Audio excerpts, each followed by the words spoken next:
नमस्कार दोस्तों, अनंत ज्ञान अकेडमी में आपका स्वागत है।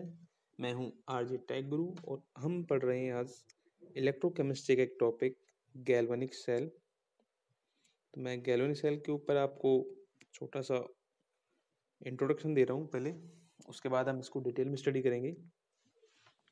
देखिए गैल्वेनिक सेल होता है क्या, आपको पिछले लेसन में हमने बताया था कि गैल्वेनिक सेल हो या वोल्टिक सेल हो या फिर डैनियल सेल हो, सारे एक इलेक्ट्रोकेमिकल सेल है और इनमें इलेक्ट्रिकल एनर्जी प्रोड्यूस होती है by chemical energy. Means chemical energy electrical energy में कन्वर्ट होती है। ठीक है, अब देखिए क्या होता है, जैसे कोई भी केमिकल रिएक्शन हो रही है, स्पॉन्टेनियस केमिकल रिएक्शन हो रही है, तो उस केमिकल रिएक्शन में होगा क्या कि एनर्जी प्रोड्यूस होती है। ठीक है, वो एनर्जी, उस एनर्जी को हम कहते हैं गिब्स एनर्जी। ठीक है, तो जब भी कोई स्पॉन्टेनियस केमिकल रिएक्शन होती है तो गिब्स एनर्जी प्रोड्यूस होती है। ये गिब्स एनर्जी इलेक्ट्रिकल एनर्जी में कन्वर्ट होती है। ठीक है, तो ये इलेक्ट्रिकल एनर्जी केमिकल एनर्जी से बन रही है। ठीक है, केमिकल एनर्जी से इलेक्ट्रिकल एनर्जी प्रोड्यूस हो रही है। इस इलेक्ट्रिकल एनर्जी का यूज हीटर चलाने में, फैन चलाने में या गीजर चलाने में कर सकते हैं। तो ये पूरी प्रोसेस गैल्वेनिक सेल के अंदर होती है, जिसमें इलेक्ट्रिकल एनर्जी प्रोड्यूस होती है बाय केमिकल एनर्जी। क्लियर हो गया यहाँ तक? तो अब देखिए गैल्वेनिक सेल की मैंने रेडॉक्स रिएक्शन हम पिछले चैप्टर में भी डिस्कस किया था कि गैल्वेनिक सेल को हम किस तरह रिप्रेजेंट करते हैं। इसके लिए सेल रिएक्शन है zinc solid plus copper plus 2 aqueous form में आयंस, और ये बनाएंगे zinc plus 2 ions plus copper solid. ठीक है, अब इस रिएक्शन में क्या हो रहा है कि दो हाफ सेल रिएक्शन हो रही है और उन दो हाफ सेलों का कॉम्बिनेशन ही हमारा रेडॉक्स सेल रिएक्शन होगा इसमें। जैसे यहाँ पे देखिए जिंक जिंक प्लस 2 में कन्वर्ट हो रहा है, एक हाफ सेल रिएक्शन हो गई। दूसरा कॉपर प्लस 2 कॉपर में कन्वर्ट हो रहा है, ये दूसरी हाफ सेल रिएक्शन हो गई। ठीक है, मीन्स दो हाफ सेलों का एक कॉम्बिनेशन है। अब देखिए जो फर्स्ट हाफ सेल है जिसमें कॉपर प्लस 2 आयन कॉपर में कन्वर्ट हो रहा है, copper plus 2 ion 2 electron gain करके कॉपर में कन्वर्ट हो रहा है, मीन्स कॉपर का रिडक्शन हो रहा है। ठीक है, तो इस हाफ सेल रिएक्शन को हम कहते हैं रिडक्शन हाफ रिएक्शन। ठीक है, और ये रिडक्शन हाफ रिएक्शन कहाँ हो रही है? कॉपर में हो रही है, मीन्स कॉपर इलेक्ट्रोड पे हो रही है। ये फर्स्ट हाफ सेल रिएक्शन हो गई। सेकेंड हाफ सेल रिएक्शन जिसमें जिंक जिंक प्लस 2 में कन्वर्ट हो रहा है, जिंक जिंक प्लस 2 में कन्वर्ट हो रहा है, 2 इलेक्ट्रॉन डोनेट कर रहा है। तो यहाँ पे जिंक का क्या हो रहा है? ऑक्सीडेशन हो रहा है, तो इसको ऑक्सीडेशन हाफ सेल रिएक्शन कहते हैं और ये जिंक इलेक्ट्रोड पे होती है। क्लियर हो गया? मीन्स जो गैल्वेनिक सेल के अंदर जो सेल रिएक्शन होगी वो दो हाफ सेल रिएक्शन का कॉम्बिनेशन है। एक हाफ सेल रिएक्शन कैथोड पे हो रही है, एक हाफ सेल रिएक्शन एनोड पे हो रही है। एक हाफ सेल रिएक्शन को रिडक्शन हाफ सेल रिएक्शन कह रहे हैं और दूसरी हाफ सेल रिएक्शन को ऑक्सीडेशन हाफ सेल रिएक्शन कहते हैं। ठीक है, तो प्रत्येक हाफ सेल में होता क्या है कि जैसे ये कंप्लीट एक हमारा गैल्वेनिक सेल है, तो यहाँ पे इस इलेक्ट्रोलाइट और इसके इलेक्ट्रोड के बीच रिएक्शन होगी। ये तो फर्स्ट हाफ सेल हो गया। दूसरा ये इलेक्ट्रोलाइट और इसका इलेक्ट्रोड, ये सेकंड हाफ सेल हो गया। ठीक है, इन दोनों को हम साल्ट ब्रिज से कनेक्ट कर रहे हैं। तो यहाँ पे होता है क्या है कि जो प्रत्येक हाफ सेल के अंदर, जैसे इस हाफ सेल की बात करें तो इस हाफ सेल के अंदर ये मेटल का एक इलेक्ट्रोड होता है जो इस हाफ सेल के इलेक्ट्रोलाइट में इमर्ज होता है, डूबा होता है। इस तरह ये दूसरा हाफ सेल जिसमें ये इलेक्ट्रोड है कॉपर का और इसके इलेक्ट्रोलाइट में ये इमर्ज है, डूबा हुआ है। ठीक है,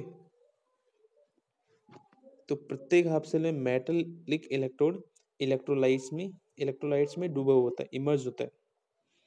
अब देखिए जैसे यहाँ पे फर्स्ट हाफ सेल में, जैसे ये फर्स्ट हाफ सेल में जिंक सल्फेट है इलेक्ट्रोलाइट और इसमें जिंक इलेक्ट्रोड डूबा हुआ है। तो इस जिंक इलेक्ट्रोड और जिंक सल्फेट इलेक्ट्रोलाइट इनके बीच पोटेंशियल डिफरेंस आ जाता है। इस पोटेंशियल डिफरेंस को हम कहते हैं इलेक्ट्रोड पोटेंशियल।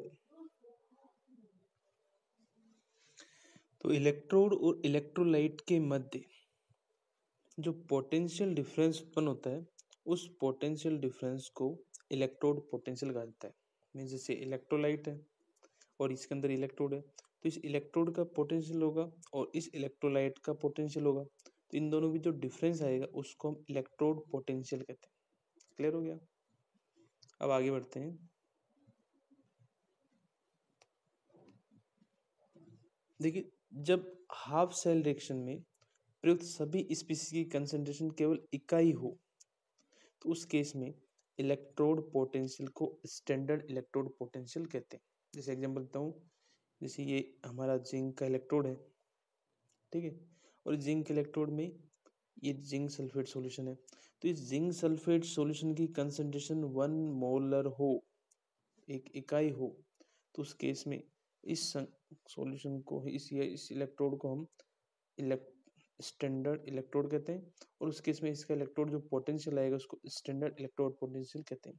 जैसे हम एग्जांपल देते हैं SHE, स्टैंडर्ड हाइड्रोजन इलेक्ट्रोड। उस केस में क्या होता है, SHE में क्या होता है, SHE में जैसे ये प्लेटिनम का एक इलेक्ट्रोड है जो इस जो एसिडिक सॉल्यूशन के अंदर डिप है, ठीक है, और यहाँ से हम इसके अंदर H2 गैस पास करा रहे हैं, तो इस जो एसिडिक सॉल्यूशन है जिसको H प्लस आयन दर्शा रहे हैं, तो इस H प्लस आयन की कंसंट्रेशन क्या होगी, 1 मोल होगी, ठीक है, और साथ में जो H2 गैस है इसका प्रेशर 1 एटमोसफियर या 1 बार होगा, तो यहाँ दोनों की यूनिट है ना, तो इसकी सारी स्पीशीज जितनी भी है उनकी कंसंट्रेशन यूनिट है, तो इस केस में इस इलेक्ट्रोड को हम कहते हैं standard hydrogen electrode, standard electrode, और इसका जो पोटेंशियल होगा वो होगा स्टैंडर्ड इलेक्ट्रोड पोटेंशियल।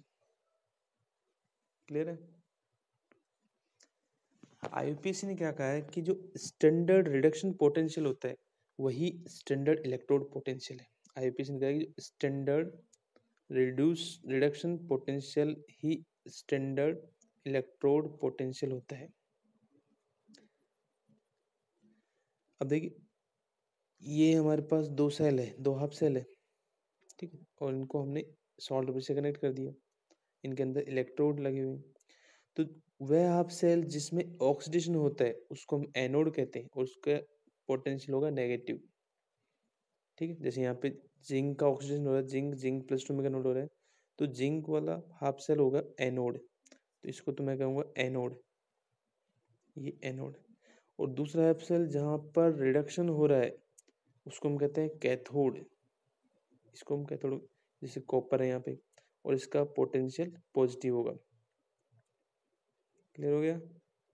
इस जिंक इलेक्ट्रोड का को हम एनोड कहेंगे और कॉपर इलेक्ट्रोड को हम कैथोड कहेंगे। जिंक का एनोड इसलिए कहा क्योंकि यहाँ पे इसका ऑक्सीडेशन हो रहा है, कॉपर को कैथोड इसलिए कहा गया इसका रिडक्शन हो रहा है, ठीक है, तो इस आधार पे हम इन हाफ सेल्स को एक अलग नाम दे देते हैं, एनोड और कैथोड।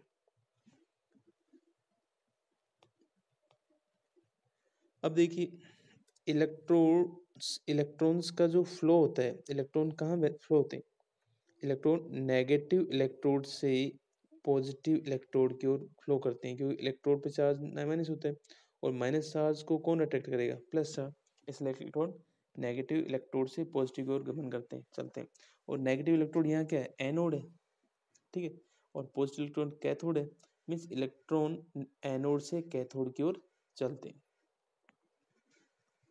अब देखिए, जो गैल्वेनिक सेल है, तो यहाँ पे दो हाफ सेल्स हैं, एक एनोड और एक कैथोड, तो यहाँ पे जो एक इलेक्ट्रोड है एनोड जिंक वाला, दूसरा इलेक्ट्रोड है कैथोड कॉपर वाला, तो इन दोनों इलेक्ट्रोड के बीच जो पोटेंशियल डिफरेंस आएगा, इस पोटेंशियल डिफरेंस को हम कहते हैं सेल पोटेंशियल या EMF, ठीक है, दो इलेक्ट्रोडों के बीच जो पोटेंशियल डिफरेंस होगा उसको सेल पोटेंशियल या EMF कहते हैं, ठीक है, और पहले हमने बात किया था इलेक्ट्रोड और इलेक्ट्रोलाइट के बीच जो पोटेंशियल डिफरेंस होगा उसको इलेक्ट्रोड पोटेंशियल कहते हैं, ठीक है, मीन्स इलेक्ट्रोड पोटेंशियल और सेल पोटेंशियल में अंतर क्लियर हो गया।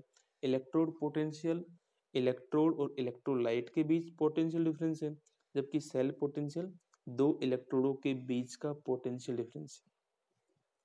ओके, तो सेल पोटेंशियल हो गया जिसको EMF भी कहते हैं, कैथोड एनोड के इलेक्ट्रोड पोटेंशियल का डिफरेंस। अब जैसे गैल्वेनिक सेल को हम लिखते हैं तो क्या करते हैं, एनोड को बाईं तरफ लिखते हैं, कैथोड को दाईं तरफ लिखते हैं। ठीक है, जैसे ये एनोड लिख दिया इधर साल्ट ब्रिज के इधर, और कैथोड साल्ट ब्रिज की दूसरी तरफ। तो जो ई सेल जिसको हम कहते हैं सेल पोटेंशियल निकालते हैं, तो हम कहते हैं E cell is equal to E right minus E left. अब राइट कौन सा है, कैथोड वाला, और लेफ्ट कौन सा है, एनोड वाला। ठीक है, तो मैं ऐसे कह सकता हूँ ई कैथोड माइनस ई एनोड। इस तरह हम इसका सेल पोटेंशियल निकाल लेंगे। अब एक एग्जांपल लेते हैं जिससे आपको क्लियर हो जाएगा कि सेल पोटेंशियल कैसे निकालते हैं। जैसे एक सेल रिएक्शन ले रहा हूँ मैं, कॉपर प्लस 2Ag प्लस, और ये बना रहा है कॉपर प्लस 2 इस सेल रिएक्शन के अंदर दो हाफ सेल रिएक्शन हो रही है। पहली कॉपर कॉपर प्लस 2 में कन्वर्ट हो रहा है, ऑक्सीडाइज हो रहा है, और दूसरा में Ag प्लस Ag में रिड्यूस हो रही है। ठीक है, तो पहली रिएक्शन जो कैथोड पर होगी, कैथोड पे क्या होगा, रिडक्शन। रिडक्शन किसका हो रहा है, सिल्वर आयंस का सिल्वर में। दूसरी हाफ सेल रिएक्शन एनोड पे होगी, ऑक्सीडेशन कॉपर का कॉपर प्लस 2 में। इन दोनों हाफ सेल रिएक्शन के माध्यम से अगर हम सेल को रिप्रेजेंट करें तो हम कैसे लिखेंगे, वही anode left side, cathode right side. Means cathode ये सिल्वर वाला राइट साइड हो जाएगा Ag, और एनोड कॉपर वाला लेफ्ट साइड हो जाएगा। देखिए ये हमने साल्ट ब्रिज बना दिया, लेफ्ट साइड में कॉपर वाला, कॉपर सॉलिड, फिर ये वर्टिकल लाइन कॉपर प्लस 2, और राइट साइड में रिडक्शन, ये हम कहें कैथोड Ag प्लस Ag में कन्वर्ट हो रहा है। ठीक है, लेफ्ट साइड में तो देखिए ऑक्सीडेशन दिख रहा है आपको, राइट साइड में रिडक्शन दिख रहा है। तो जो सेल रिएक्शन सेल पोटेंशियल लिखेंगे वो हो जाएगा ई राइट माइनस ई लेफ्ट, और ई राइट हमारे पास क्या है, ये रहा ई Ag प्लस Ag, और माइनस ई लेफ्ट क्या है, कॉपर प्लस 2 कॉपर। ठीक है, इस तरह हम सेल पोटेंशियल को लिख सकते हैं या सेल पोटेंशियल को मेजर कर सकते हैं। ये था आज का टॉपिक। Thank you.